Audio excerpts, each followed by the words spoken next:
Gente boa, boa tarde a todos e todas. Agora, então, de fato, começando a nossa aula. Na semana passada, a gente falava sobre feudalismo, seguimos falando sobre o assunto. De novo, reiterar que é um tema muito importante para a prova do PAV.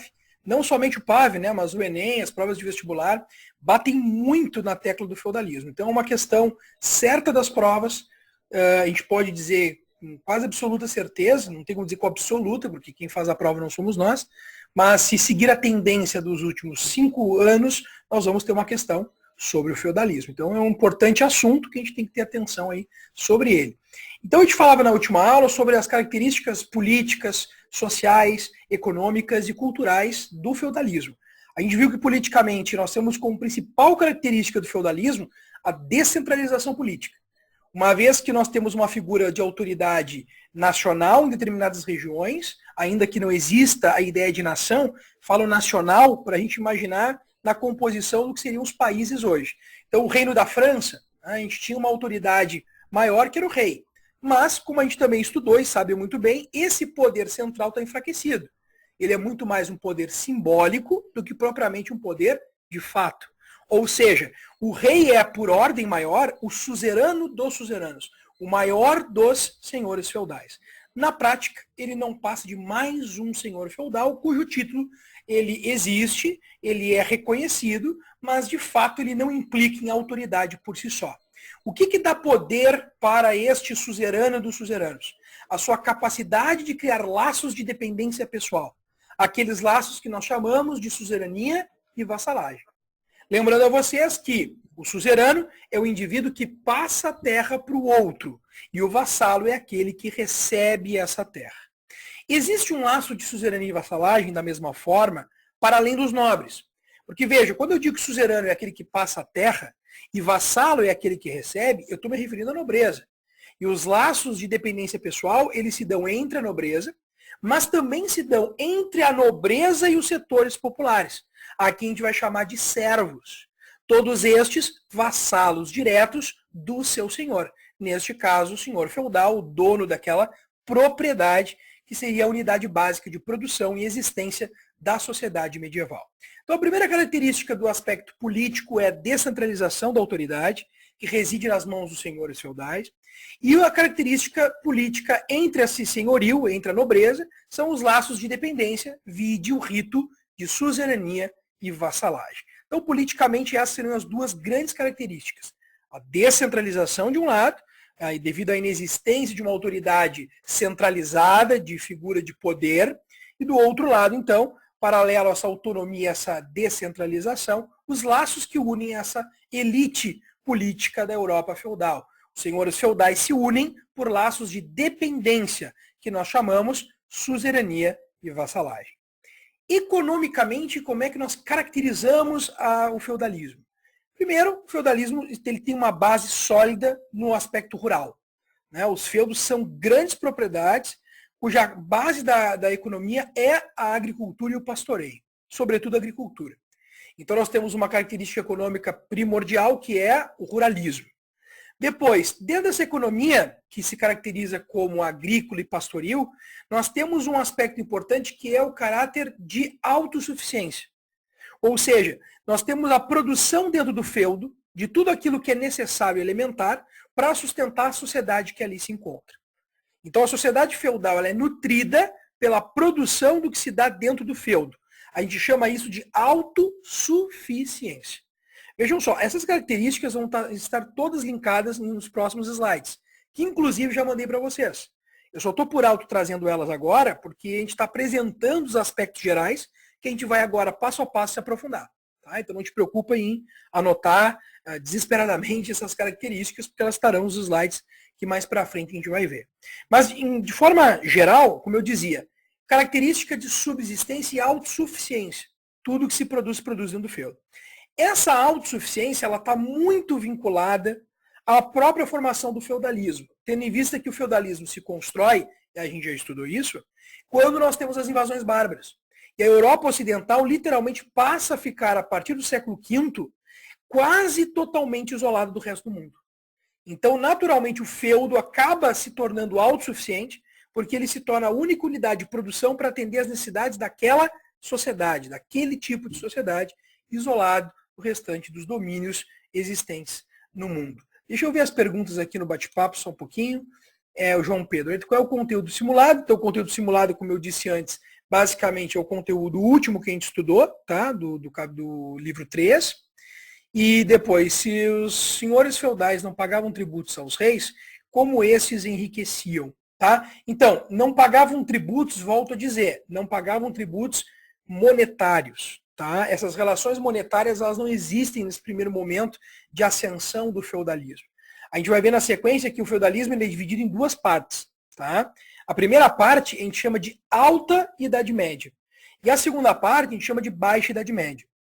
Cronologicamente falando, Alta Idade Média, do século V, ou seja, da derrocada do Império Romano, ao século X. Tá? Alguns historiadores até falam século XI, mas em termos gerais, o que é senso comum dos livros didáticos, século X. Então aí nós temos a Alta Idade Média. Por que alta? Momento de consolidação das características que fundamentam a sociedade feudal. Que são todas essas que a gente está comentando, política, economia e cultura. Tá? A partir do século XI, começaria então a Baixa Idade Média até o século XV. Baixa porque todas as características que a gente está comentando e vai analisar agora na sequência, elas vão sofrer transformações. O feudalismo perde força, temos mudanças que ocorrem devido a alguns eventos, já vou adiantar de fato um deles, cruzadas, e a partir daí o mundo feudal ele se transmuta para uma outra realidade que não aquela que a gente vai estudar a partir de agora. Essa outra realidade a gente chama de Baixa Idade Média, que é quando o feudalismo começa a perder suas características essenciais e passa a dar início a novas características que nos levam à modernidade. E aí, de antemão, é óbvio, né, que essas características que vão surgir, elas são próprias de um novo mundo que se inaugura a partir, oficialmente, do século XV, mas que tem suas origens no feudalismo na Baixa Idade Média, que é o capitalismo, né, que é o modo de produção capitalista. E com ele a modernidade, que nos leva ao Renascimento, que vai nos levar ao absolutismo, ao mercantilismo, às grandes navegações, à formação dos estados nacionais, entre outros aspectos mais que a gente vai estudar. Tá? E aí na Baixa Idade Média, ali sim, sobretudo no século XIV, quando houver uma grande crise no mundo feudal, que a gente vai estudar, que é a crise do século XIV, uma série de eventos que vão se somar e vão colocar em xeque o sistema feudal, aí nós vamos ter uma mudança política muito importante. O rei se torna, no século XIV em diante, começa a se tornar um poder de fato. Começa a escalar uma autoridade de fato. E aí o rei se torna o que nós vamos chamar de rei absolutista, e aí sim, João Pedro, aí os reis vão receber tributação de todos aqueles que lhes servem. Ainda que nós sabemos que a nobreza terá uma série de benefícios. E aí lá no segundo ano do ensino médio, tu vai estudar com o próximo professor, talvez o Danilo, vocês vão estudar a Revolução Francesa. E o que vai ser a Revolução Francesa? Literalmente um basta em toda a estrutura de Estado, marcada pela sociedade de privilégios, que a Europa alegou do feudalismo, e que tem na realeza, não só do rei, mas daqueles que o cercam, o clero e a nobreza feudal, os privilegiados que usurpam, que exploram uma sociedade comumente miserável pelos altos tributos cobrados. Aí sim, João Pedro, nós vamos ter ali no final da Idade Média, na Baixa Idade Média e no início da modernidade, os estados nacionais e os reis com poderes absolutos cobrando e extorquindo das formas mais variadas a riqueza daquela sociedade, inclusive de setores da nobreza. Tá? Mas aí, mais adiante, a gente vai comentar sobre isso, e lá no segundo ano vocês vão estudar com mais a profundidade quando falar do iluminismo, das revoluções que acontecem em decorrer dessas transformações. Beleza? Sofia, professor, os feudos em um mesmo reino partilhavam de uma mesma cultura ou eram diferentes? Muito boa pergunta, Sofia. Os reinos, eles partilhavam, tá? Os feudos, eles partilhavam, quando dentro de uma mesma região, que a gente vai chamar de reinos, eles partilham sim, né, de aspectos culturais comuns. Vou te dar um exemplo, questão linguística. Então, quando a gente fala, por exemplo, o reino da franquia, que seria o reino da França, como conhecemos depois na modernidade, eles têm uma língua em comum, né, que a gente vai chamar futuramente de francês. Quando é que a gente chama a língua de francês? Quando a gente passa a ter o Estado Nacional França, o país propriamente, se formando. E aí já vou dar um spoilerzinho lá do que vocês vão estudar mais adiante. Quando é que a França como a Inglaterra surgem, como nós conhecemos hoje, né? Como Estados nacionais, como países propriamente? Eles surgem dentro de uma guerra, chamada de Guerra dos 100 Anos. que acontece lá no século XIV, no finalzinho da Idade Média, e que nos leva à Idade Moderna. Tá? Aí nós vamos passar a ter não só os limites de fronteira, né, que delimitam aqueles estados, aqueles países, aqueles reinos, como a gente também vai ter a língua, né, que caracteriza a cultura, os hábitos. Agora, no feudalismo, né, nesse momento inicial que a gente está estudando, a Alta Idade Média, existem compartilhamento de características comuns? Claro que sim. Mas como existe um isolamento que é geográfico entre os feudos, existem algumas características que são mais próprias de algumas regiões do que outras. E isso vai ficar muito claro quando a gente falar, por exemplo, no sistema de tributação que o feudalismo implementa. Como é que os senhores feudais eles existem como elite econômica, né, de poder militar, a partir da exploração da mão de obra dos servos? E para isso eles lançam uma série de obrigações, que são impostos, que quem está situado nas terras do feudo deve pagar ao seu proprietário, ao senhor feudal. E aí a gente vai ver que cada região vai variar, né, quanto à questão das tributações. Então existem características que são próprias de cada feudo, mas existe também o compartilhamento cultural, aspecto linguístico, entre os feudos de uma mesma região. Tranquilo, Sofia? Vamos adiante então. Sigam mandando perguntas que a gente vai responder. Então, voltando ao que eu dizia, a economia ela é autossuficiente, tudo que se necessita se produz dentro do feudo, ela tem uma base rural, agropastoril, e ela é marcada pelas obrigações feudais, ela é marcada pelos tributos, que aqueles que necessitam da proteção do senhor feudal e da terra que esse mesmo detém, passam a pagar para poder utilizá-la. Quem são estes? Os servos. Os servos são aqueles indivíduos, a gente vai comentar depois na sequência, que eles não têm terras, então eles não são a elite senhorial, eles não são os donos do feudo. Mas eles necessitam da terra desse senhor feudal para sobreviver. Porque, afinal de contas, eles precisam comer. E o que o senhor feudal cobrará destes servos para que eles estejam na sua terra, produzam na sua terra, sobrevivam da sua terra e recebam proteção deste mesmo senhor em épocas de guerra? E é sabido por todo mundo que o período medieval ele é um período marcado pela extrema violência, pelas conquistas armadas e, portanto, pela guerra iminente. E o que ele vai ter que pagar em troca de tudo isso? Ele vai pagar com trabalho, ele vai pagar com produção, ele vai pagar com os tributos, os impostos. Então essa economia também se constrói em cima dessa correlação de dependência entre o servo e o senhor. E depois, por fim, eu dizia isso na aula anterior, na semana passada, a igreja cristã inicialmente, até 1053, quando aí nós temos a divisão da igreja cristã, e aí surge no mundo ocidental, na Europa ocidental, o que a gente chama de igreja católica apostólica romana, que até hoje, né, subsiste aí como uma das grandes instituições mundiais. A Igreja Católica, a partir do século XI, ela literalmente é o único poder universal neste mundo fragmentado do feudalismo. Então, os senhores feudais, todos eles, independente das suas rivalidades, independente das suas diferenças culturais, linguísticas, eles têm a obediência, em grande parte, à cultura cristã, à fé cristã. E, portanto, a igreja tem uma influência extremamente significativa no mundo feudal. E uma influência extremamente importante, inclusive, para a gente entender como essa igreja, que vai sobreviver à queda do Império Romano, lembrando que a igreja cristã ela começa lá no período romano, como é que ela não só sobrevive, como ela se torna uma das instituições mais poderosas do mundo a partir do feudalismo. Porque a fé, que se propaga sobre toda aquela Europa, ela é de adesão de toda aquela sociedade. Independente do feudo, da região, da quantidade populacional. Todos seguem o mesmo Deus, todos seguem os mesmos desígnios bíblicos e, portanto, todos obedecem à mesma igreja. E aí é interessante, porque a gente vai ver depois, que essa igreja que é tão poderosa, e quando eu digo tão poderosa, deixa eu dar um exemplo. Quando a gente fala em feudalismo, é lógico, tu já sabe disso a essa altura, o sinônimo de riqueza é a terra. Quanto mais terras tu tem, mais rico e poderoso tu é. Não só pela terra em si, mas porque pela terra que tu conquista, tu passa a estabelecer novos laços de suzerania e vassalagem com outros nobres e isso te torna cada vez mais influente e poderoso militarmente dentro daquela sociedade. Quanto mais nobres forem teus vassalos, maior é o teu poder bélico, teu poder armado, mais conquistas tu pode empreender e maior é a tua autoridade frente àquela sociedade. Então a terra ela é literalmente o fiel da riqueza do feudalismo. A Igreja Católica terá um terço de todas as terras do norte da Europa. Um terço.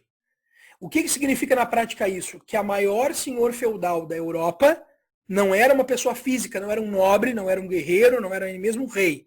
Era a Igreja Católica. Isso traduz o poder e influência dessa instituição. E aí algumas perguntas que normalmente acontecem é o seguinte: professor, e essa igreja vai ser tão poderosa até quando? Eu diria que até hoje. Mas o poder que ela tem no feudalismo é óbvio que ele não persistirá da mesma forma. Porque, como eu disse, as coisas vão mudando, o tempo vai passar, os 1000 anos de feudalismo se cumprirão, e o que começou no século V não vai ser o mesmo que vai acontecer no século XV. A sociedade muda, a economia muda, a política muda, a sociedade cria novos atores, como a burguesia, entre outras coisas mais. E aí essa igreja, que era tão poderosa no primeiro momento, vai encontrar, sim, alguns entrepostos para que ela siga exercendo a sua autoridade. Por exemplo, os reis absolutistas. Os reis, em dado momento, não vão aceitar a influência do Papa nas suas decisões. Isso vai gerar, por exemplo, só para dar um spoiler histórico desse tipo de enfrentamento, a Reforma Protestante. Por que o rei Henrique VIII, né, ele que é da dinastia Tudor lá da Inglaterra, por que o rei Henrique VIII vai romper com a Igreja Católica e vai fundar ele próprio uma nova igreja, que é a chamada Igreja Anglicana? Porque ele discorda das decisões do Papa no tocante à influência nas questões pessoais do próprio rei. O rei queria se separar da sua esposa, ela era uma influente princesa de uma grande casa espanhola, Catarina de Aragão, e o Papa, portanto, devido à fidelidade à Casa da Espanha e a todas as benesses que recebia de contribuições à fé em Deus desta coroa, resolve não anular o casamento do rei da Inglaterra com a consorte espanhola. O que o rei da Inglaterra faz? Ato de supremacia, 1534. Rompe com o Papa e proclama a nova igreja. O poder espiritual entrando em choque com o poder temporal. Então vejam que o poder dessa igreja, que segue de novo, até hoje sendo muito grande, ele obviamente não será tão poderoso quanto nesse primeiro momento, devido às transformações que vão acontecer na Europa e que a gente vai estudar ao longo das aulas. Deixa eu ver só aqui, tem mais uma perguntinha. Larissa. Boa tarde, professor. Estou com um probleminha na câmera. Já avisei. Não, beleza. Tranquilo. Avisou a Aline e tá tudo certo. Vamos adiante então, gente boa. Vamos passar o slide. Tá? Então ali, a organização do feudo. Então a economia, eu já dizia para ti anteriormente, eu te falei que não te preocupasse em anotar, porque estaria no slide. Então tá aí, ó. Agrícola autossuficiente, subsistência. O fato do comércio, vamos entrar nesse ponto aqui que é importante. Existia comércio? Existia. Só que esse comércio, ele diferente do que era durante o período romano, ele não é um comércio monetário. E mesmo na Roma Antiga, ele também não era preponderantemente monetário. Ele era monetário, mas ele não era majoritariamente monetário. O comércio, ele se torna, muito mais do que antes, um comércio de trocas. A gente chama na história isso de escambo. Troca de produto por produto. Então tu vai ter as feiras que acontecem dentro dos feudos. No primeiro momento, elas são feiras daqueles feudos para atender às necessidades do próprio feudo. E o que vai se dar? O indivíduo produz lá um determinado gênero, ele leva o seu gênero para aquela região e ele troca com os outros que produzem outros gêneros. Então tu troca produto por produto. Existia moeda? Existia. Mas em toda a Europa feudal, não. O uso de moeda ele era muito, muito restrito a algumas regiões. Aonde o comércio monetário ele vai subsistir, ou seja, ele vai sobreviver à queda do Império Romano ao longo de todo o período feudal. E agora sim eu vou pedir que tu faça uma anotação, tá? Que essa é uma observação. Quem pretende fazer prova da URGS, tá? Que é o vestibular mais tradicional que a gente tem no Rio Grande do Sul, e um dos principais vestibulares do Brasil. Na prova da URGS já colocaram a seguinte afirmativa. A economia feudal ela era agrícola, autossuficiente, marcada pela inexistência de um comércio baseado nas trocas monetárias. O que nos leva a entender ser esta economia uma economia quase amonetária. E aí questionavam o aluno se essa alternativa era gabarito ou não. E ela era gabarito. Muitos não marcaram porque aparecia a palavra quase amonetária. Por que ela apareceu quase amonetária na afirmativa que era gabarito da questão, se eu não me engano, em 2013? Não quero mentir para vocês. Bom, ela apareceu como quase monetária porque, de novo, a grande maior parte da Europa feudal não vai usar moeda como forma de troca de produto. Mas algumas regiões persistirão utilizando. deve estar te perguntando, óbvio, que regiões são essas e por que elas seguem usando aí? Vamos lá. Regiões, por exemplo, de contato direto com o mar. Península Itálica. Regiões como a região norte da Europa, Mar do Norte. Essas regiões litorâneas, que são centros tradicionais de comércio, elas vão manter o fluxo comercial. Claro que não vai ser o mesmo fluxo que existia no período imperial de Roma, mas ainda assim existirá. Com outros povos, inclusive. Vamos pegar a Península Itálica, um exemplo mais visível, né? Uma península, está localizada no mar Mediterrâneo, tem portos naturais para atracagem, e é claro que o comércio vai existir entre aqueles que ali estão na Península Itálica com aqueles que circundam o mar Mediterrâneo. A época do feudalismo, o mar Mediterrâneo ele é domínio, ele é hegemonia do mundo árabe. Então as trocas econômicas, comerciais, elas se dão justamente com este mundo árabe na Península Itálica. Então algumas regiões, nem todas, mas as mais ao sul, que seriam Nápoles hoje, Córcega, Sardenha, que são duas grandes ilhas no sul da Península Itálica, elas vão manter um fluxo comercialmente monetário, tá? De novo, ainda que restrito, ainda que não na mesma intensidade que antes, mas eles vão manter. Por isso que a URGS botou quase a monetário e estava certo. Tá? Só que quando tu pega o livro didático, quando tu pega o material do colégio, e ele não está errado, ele vai falar que a economia ela é amonetária, ela é sem moeda. E aí quando tu vai para a prova da URGS, que é aquele vestibular do detalhe, do detalhe, do detalhe, ele faz essa sacanagem contigo. Por quê? Porque ele aprofundou o conteúdo. Ele foi na exceção. Ele não foi na regra. Qual é a regra geral? Não tem uso de moeda. Mas existem algumas exceções, como determinadas regiões, acabei de dizer, Península Itálica e a região do Mar do Norte, lá na Europa do Norte, que seria então a região germânica. Ali se mantém ainda um comércio de caráter monetário. Perfeito? Então anota essa observação, existe essa exceção à regra, e isso é importante para o PAB, professor? Não. Isso é importante para o Enem? Também não. Isso é importante para quê? Para a prova da URGS, que eu sei que provavelmente algum de vocês poderá vir a fazer. Tá? Vamos adiante. Vou passar aqui o slide. Bom, a unidade econômica não é novidade, a gente já sabe, o feudo, né? A unidade de produção, de existência da sociedade, da economia e das relações de poder. Né? O feudo que é tido como um benefício. Lembra que eu te citei na última aula o ritual, né, de passagem do suzerano ao vassalo sobre o domínio da terra? E eu te disse que uma das etapas do ritual era a investidura, que é quando o suzerano passa simbolicamente o benefício, que é o feudo, para o seu vassalo. Juramentado, leal a ele, ele recebe um anel, um cedro, uma espada, um objeto que simboliza o feudo. Depois disso, então, tem o famoso tapa no rosto, né? Que lembra o juramento que foi feito, e o ósculo do beijo, que é o selinho que sela a aliança de lealdade entre os dois, suzerano e vassalo. Pois então, o feudo aí é a unidade básica de produção da sociedade da economia europeia. Como é que se divide um feudo? Tá? Nós dividimos o feudo em 3 regiões. Seria o manso senhorial, o manso servil e o manso comunal. Te liga, manso comunal vem de comum. Por isso ele também pode ser chamado de manso de reserva. Tá? Ele é uma região que está lá de uso comum, e ele é chamado de reserva porque ele não é uma unidade de produção dentro do feudo. Não é uma região de produção. Não tem pastagem, não tem produção agrícola ali.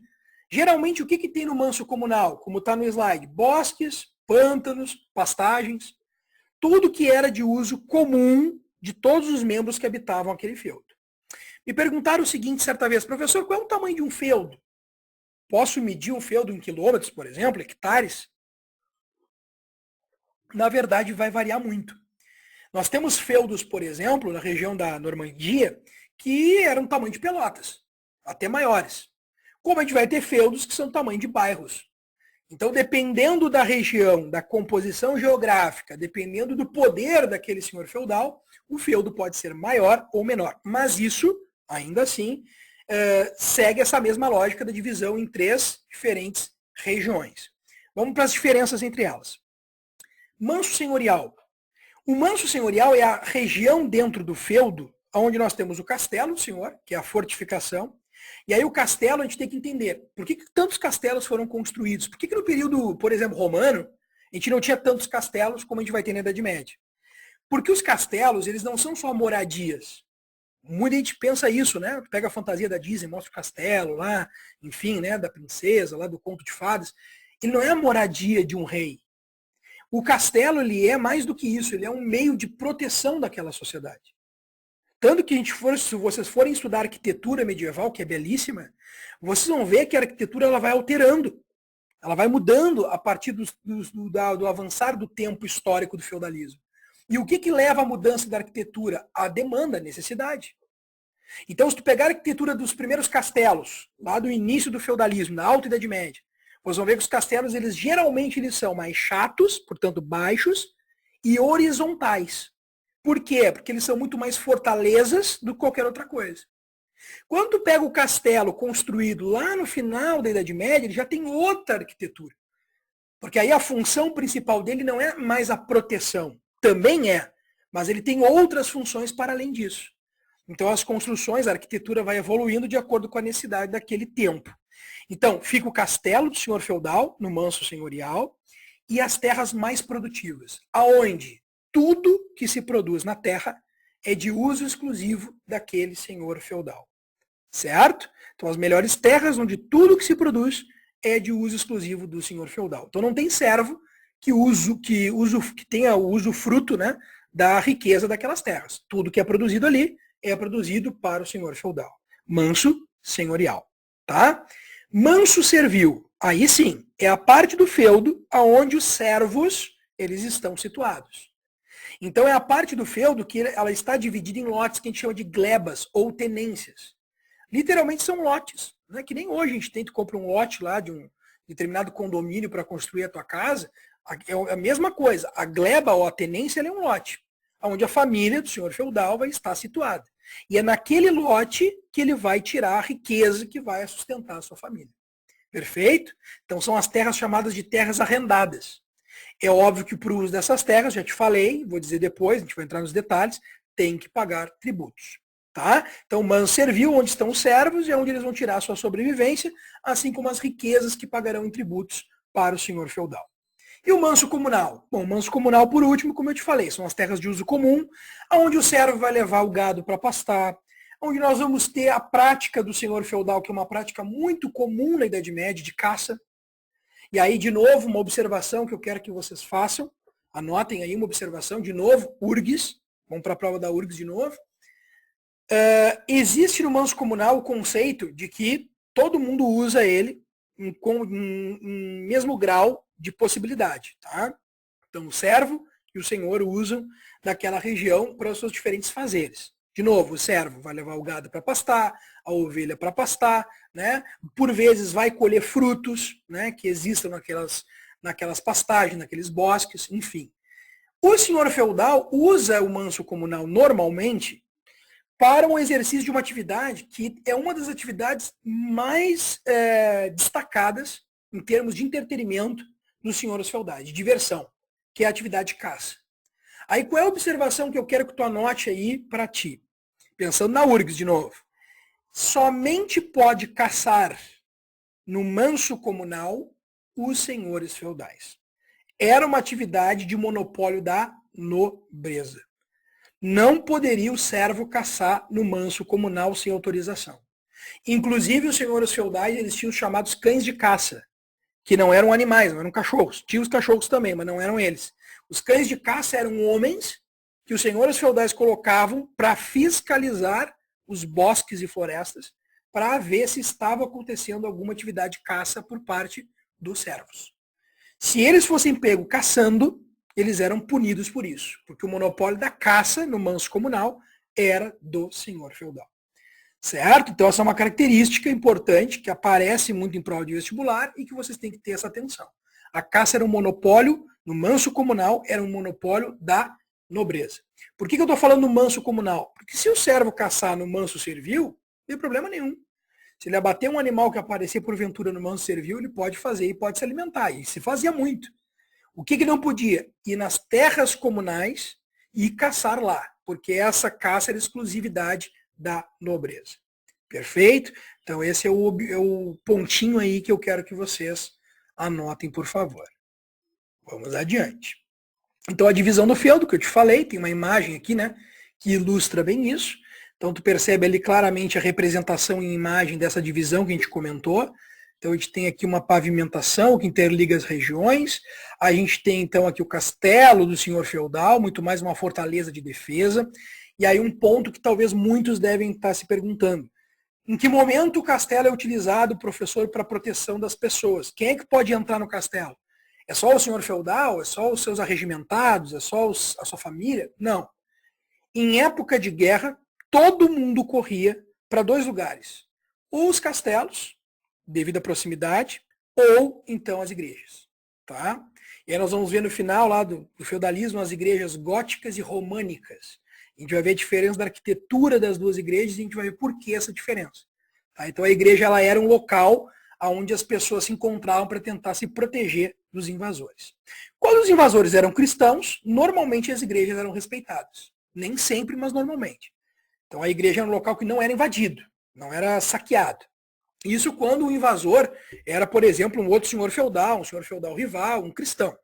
Quando era um bárbaro, quando era um estrangeiro, as igrejas eram invadidas da mesma forma. Então elas vão ser construídas de modo a tentar garantir proteção a quem está no seu interior. Não só dos clérigos, mas também da população que lá vai se refugiar. Tem uma perguntinha aqui. Nas séries Vikings, isso fica muito claro, é verdade. Nas séries Vikings, e aí vem ali, né? Como eles são pagãos, né? Eles não estão nem aí. Eles invadem as igrejas na Inglaterra, lá, no que seria Inglaterra, no futuro, né? Eles vão invadir as igrejas, as saxões, e vão matar todo mundo, vão tomar a prataria, vão roubar tudo, porque para eles aquilo ali não fazia nenhum tipo de diferença. Aquele Deus nem era Deus da crença deles, e mais, eles tripudiavam do Deus cristão.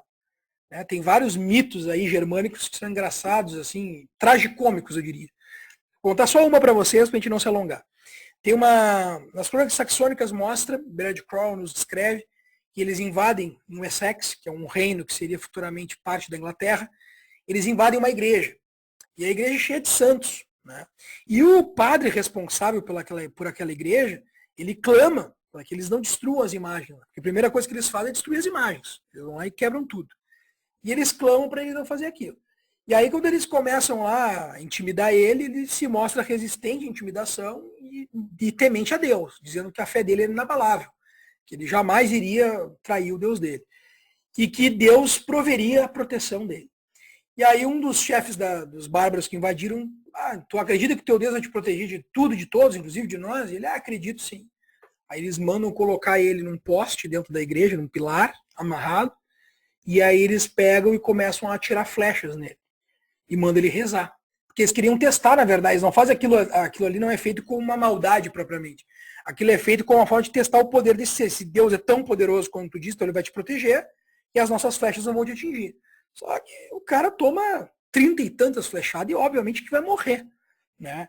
E aí depois a igreja católica vai lá e canoniza ele como um santo, porque ele tinha sido um mártir que morreu em nome de Deus para provar a sua fé frente aos pagãos, os invasores. Né?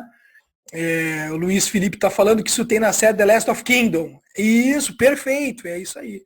As crônicas de Utrecht de Bebamburgo. Bem lembrado. Tá? Muito bem. Bom, agora a gente vai para a sociedade. A gente falou da economia, falamos da política, agora a gente vai falar de sociedade. Como é que nós dividimos a sociedade feudal? Tá? O Gustavo está dizendo que nos vikings também aparece. Perfeito, também aparece a mesma dinâmica nos vikings da mesma forma. Então a sociedade feudal ela é dividida. A primeira coisa que eu quero que fique clara para vocês é que essa sociedade ela se organiza em cima da crença. A teologia ela é muito forte nessa sociedade.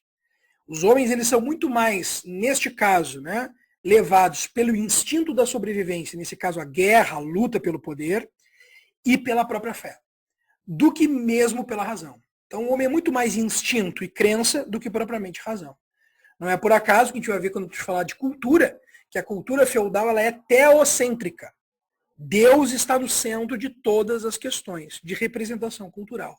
Tanto na arte, quanto na escultura, quanto na arquitetura. Quando a gente pegar, por exemplo, falar da literatura, Deus, a crença, está sempre muito fortemente presente ali naquela questão. E é óbvio que a sociedade se organiza de uma forma que represente essa crença. Então, por exemplo, o que diz o mundo cristão católico? Existem 3 forças. Quem são elas? O Pai, o Filho e o Espírito Santo. Essas são as forças da chamada trindade que imantam, né, o divino. A sociedade do mundo feudal, ela também se organizará dentro dessa tríade. Essa tríade que se estará expressa nos 3 segmentos que representam a sociedade feudal. Tá? Opa, passei aqui. Que segmentos são esses? Então nós vamos ter na sociedade feudal o servo, tá? E também os vilões, mas que é uma categoria de servo. Nós vamos ter os nobres e nós vamos ter os clérigos. Então os clérigos são aqueles que oram a Deus e pedem pela salvação da alma de todos. Os nobres são aqueles que detêm as terras e a proteção sobre os indivíduos. E os servos são aqueles que trabalham, que produzem. Então nós vamos ter uma divisão tripartida da sociedade feudal. Nós vamos ter aqueles que a gente vai chamar de oratores, que são os oradores, o clero. A gente vai ter aqueles que a gente vai chamar de laboratores, os que exercem o labor, o trabalho, que são servos. E a gente vai ter os belatori, o gurizada que está ligado em esporte de combate. O segundo maior evento de MMA do mundo se chama Bellator. Vem do latim bellatori, guerreiros, que são os nobres. Tá? Então são os 3 tipos de indivíduos que existem naquela sociedade. Te liga no macete. Quando tu estiver na prova do PAV te perguntar como é que se divide a sociedade feudal, tu vai lembrar do quê? Do símbolo da oração católica. Pai, Filho e Espírito Santo. A trindade representa a sociedade. Então o pai é a nobreza, o protetor, o defensor dos indivíduos que estão sobre o seu feudo. Quem é o filho? O servo, subserviente ao pai, que vai pagar o tributo através do trabalho e da produção a ele. E o Espírito Santo, o clero, aqueles que rezam pela salvação e a condução da boa alma para o paraíso. Então, o nome do Pai, do Filho e do Espírito Santo é um macete que tu não vai esquecer mais na hora da prova do vestibular, do PAV e do Enem, para te identificar a sociedade do mundo feudal. Tranquilo? Que a gente vai ver na sequência ali numa imagem que nós vamos trazer logo abaixo. Então, olha só, temos o clero no topo, a nobreza abaixo, os camponeses e servos na base. Então, o Pai, o Filho e o Espírito Santo. Pai, Filho e Espírito Santo. Professor, eu vi uma imagem numa questão da prova de Santa Maria, de um vestibular que a minha irmã, que meu irmão, que meu namorado, enfim, que alguém fez, que mostrava essa mesma pirâmide, só que ela é um pouco diferente. Como é que ela mostrava? Ela mostrava a pirâmide, o clero e a nobreza, no mesmo segmento, e depois abaixo deles os camponeses e servos. Está errado? Não, não está errado. A divisão tradicional é essa que eu te coloquei. Por que o clero está no topo? Porque, de novo, é uma sociedade que se pauta pelos valores teocêntricos. Deus está no centro de todas as coisas. Então, o papel da igreja ele é fundamental. É ordenhar as almas para o paraíso. A igreja tem influência em todos os aspectos cotidianos daquela sociedade. Desde os valores, o local de fala de cada gênero, do homem e da mulher, o papel da família, tudo era dado pelos desígnios cristãos. Tudo era dado pelos desígnios da fé. O que se podia e não se podia fazer, o lícito e o ilícito, qual era o baluarte, qual era a linha que se seguia, né? A fé. Então, por isso que o clero ele está literalmente no topo dessa sociedade. Depois abaixo a nobreza, que é a força política, e depois, então, na base, os trabalhadores, os servos, como a gente comentou anteriormente. Agora te liga. Por que pode clero e nobreza estar dentro de um mesmo, de uma mesma representação, de um mesmo triângulo, vamos dizer assim? Vamos lá. Uma das características que o clero vai aderir, em um dado momento da Idade Média, são os votos clericais. E um dos votos clericais a gente vai chamar de voto de castidade. Ou seja, um membro da igreja ele não pode se relacionar com outra pessoa. Não pode ter família. Isso foi durante toda a Idade Média, professor? Não, durante boa parte da Idade Média nós temos os padres tendo mulheres, tendo companheiras. Tá? Só que isso vai mudar. A igreja vai fazer reformas e é dentre essas reformas o lançamento do celibato. A partir desse momento a gente pergunta, se o padre não pode casar, se o padre não pode ter filhos, como é que um novo padre vai surgir? De onde ele vai ser tomado, socialmente falando? Da nobreza. Por que é da nobreza? Porque dentro da nobreza existe uma hierarquia de sucessão. Então, digamos que eu fosse um senhor feudal. O meu primeiro filho, o primogênito, então o primeiro, quando eu morrer, ele vai herdar o meu título e ele vai herdar as minhas terras. Então ele vai ser o próximo senhor feudal. O problema é que normalmente eu tenho mais de um filho. né? Por várias razões. Questão cultural, pela questão da própria falta de meios de controle sobre a natalidade, enfim, tu tinha muitos filhos. Inclusive, vivos muito menos do que nascidos. Era a média básica de filhos de um nobre, por exemplo, era de 10 filhos, 8 filhos, né, nascidos. Mas vivos normalmente ficavam 3, 2, 4, mais ou menos. Então vamos supor que na minha família, eu, senhor feudal, Ayrton, eu tenho 3 filhos. E aí eu morri. O meu primeiro filho herdou o meu título, as minhas terras, ou seja, o meu renome. Tá, mas e os outros 2? Quais são as opções que eles têm? Bom, as opções dos outros 2 são as seguintes. Primeiro, se tornar vassalo do irmão, né? Ou seja, se tornar leal ao irmão, que se torna a partir daí suzerano dele. Ou então, se tornar cavaleiro, que seria ordenado, né, líder da elite guerreira daquele determinado reino, daquele determinado feudo, ou ir para a igreja. Eram as opções. Tá? Se eu decidisse ir para a igreja, e isso era muito comum que acontecesse, então o que eu faço? Eu pego a herança que foi deixada pelo meu pai e compro dentro da igreja um cargo. Ah, acontecia isso muito de comércio de cargos? Claro que sim. O Papa nunca era alguém de uma origem humilde. O Papa, historicamente, nunca foi alguém de uma origem menos afortunada. Os papas, eles eram de origem nobiliárquica, da elite daquela sociedade. Por isso mesmo, se tu pesquisar no Google os Borgia, tu vai ver que é uma família de papas italianos, mais de um papa, inclusive, que governaram a partir da troca de favores, da compra do cargo, literalmente. De uma determinada corrupção da fé, por assim dizer, e não pela eleição divina. Perfeito?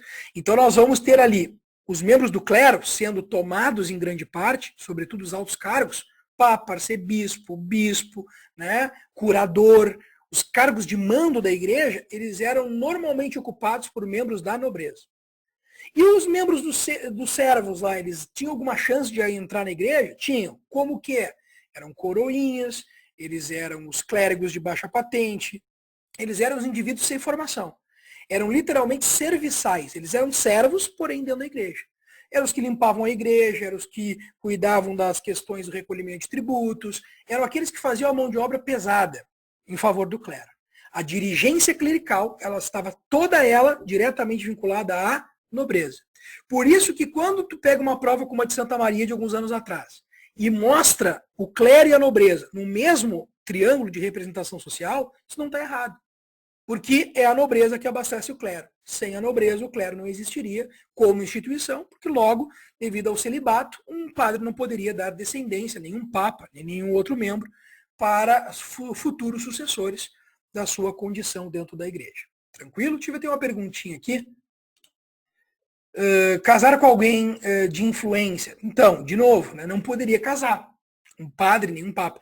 Agora, por isso a gente tem histórico de papas, ou melhor, não tem histórico de papas que tiveram filhos, temos vários papas com filhos. Inclusive eu tenho um livro aqui em casa, tá? Que é bem interessante porque ele mostra que haviam prostíbulos em algumas regiões da Europa, principalmente na Baixa Idade Média, aonde esses prostíbulos eles eram, sobretudo, feitos para atender os membros do clero.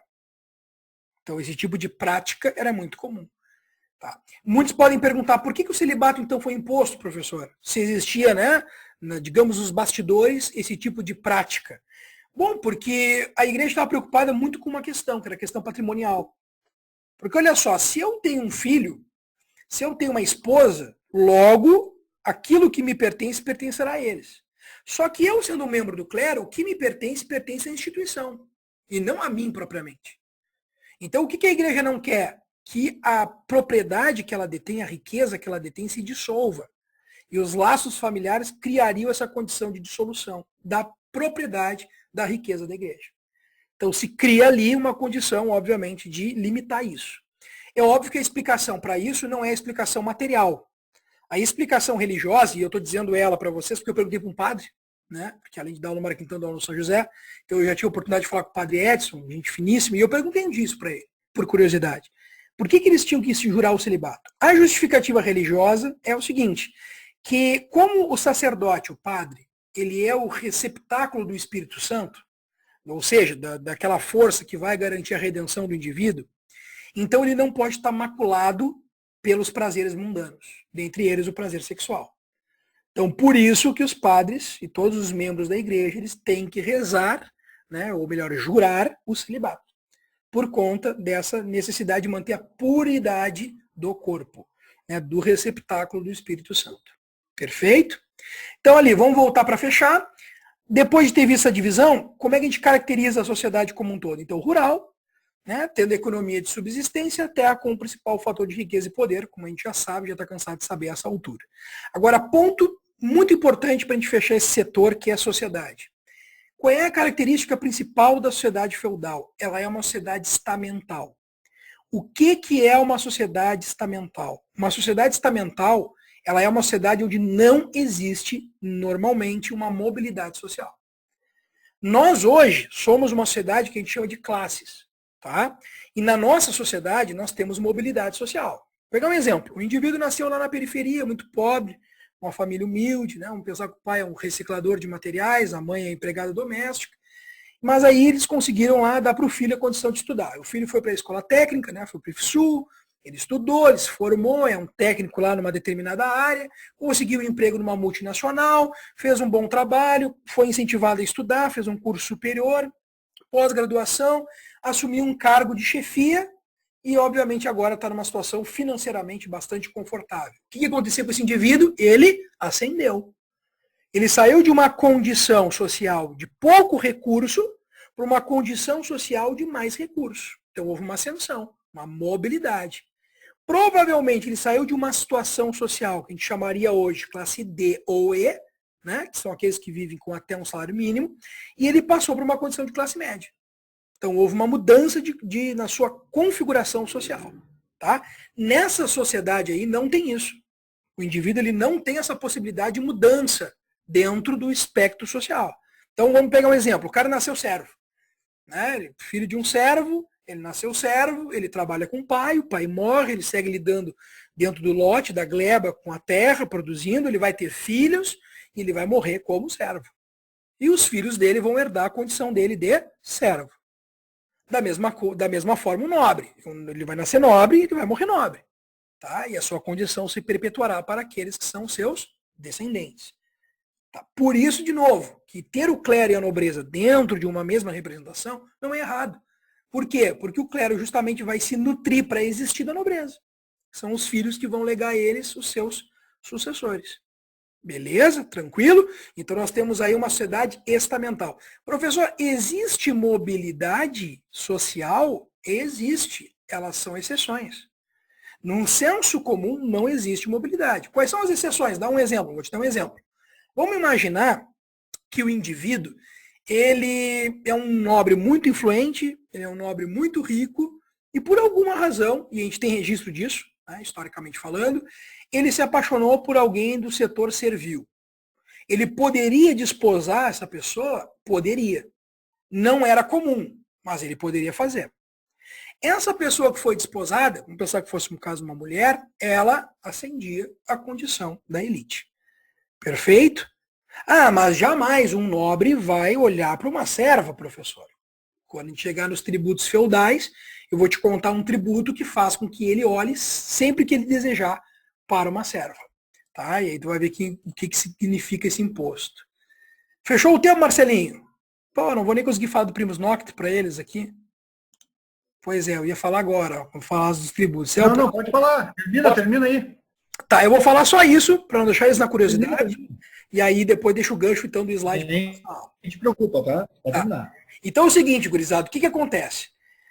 Eu te falei que os servos pagavam vários impostos para o senhor feudal para poder usar a terra. Muito bem. Então, eu não vou comentar os impostos agora, porque a gente vai falar isso na aula de quarta-feira. Então, tem ali alguns deles já citados, né? A gente vai ter o imposto ali da talha, da corveia, né? E um dos impostos que são pagos, nem em todas as regiões da Europa, mas em boa parte delas, é o primus nocte. O que é o primus nocte? Em latim, primeira noite. Então, vamos imaginar que um servo se casou. Para ele se casar, primeiro ele tem que pagar um tributo. Ele paga tanto para o senhor feudal quanto para a igreja. Tá? Aí ele se casa. Tem o rito do casamento. Alguns senhores feudais poderiam reivindicar que a primeira noite da mulher do servo fosse com ele. Poderia acontecer isso. Tá? Se ele desejasse assim, seria. E aí então ele ia lá e ela levava ela para o castelo, tinha a primeira noite com ela, e depois ela voltava para o convívio com o seu marido. Isso era um imposto totalmente aceitável. Não quer dizer que as pessoas entendessem isso com naturalidade. Havia resistência, claro. Mas era um direito, fazia parte do poder de ser nobre. Se vocês buscarem um filme muito, muito bom, não sei se o Marcelo já assistiu, mas acho que da minha geração todo mundo assistiu, que era o Coração Valente, né, com o Mel Gibson. Sim, Mel Gibson. Qual é o pano de fundo do filme? Né, sem entrar muito para não dar spoiler. O Mel Gibson ele se casa escondido para não ter que pagar o primus nocte para o nobre local, só que ele é descoberto. E aí o nobre manda pegar a mulher dele resiste à prisão e é degolada. E aí ele se rebela contra aquele nobre da Inglaterra e acaba reunindo outros descontentes daquela mesma sociedade que ele vivia lá e começa uma insurreição contra o rei inglês. Né? Então, para dar um exemplo de um filme que vai se ambientalizar dentro desse cenário que a gente está estudando, que é a Idade Média, que é um filme muito, muito bom mesmo. Quem não assistiu, vale muito a pena. O João Pedro já tinha matado ali e não tinha visto. Tá, gurizada? Obrigado pela participação de vocês, sempre muito importante a participação. Ficamos para quarta-feira, então, entrar nas obrigações dos servos para com os senhores, os tributos, detalhezinhos para o PAV, detalhezinhos para o Enem e para o vestibular. Tá? Beijo e abraço a todos.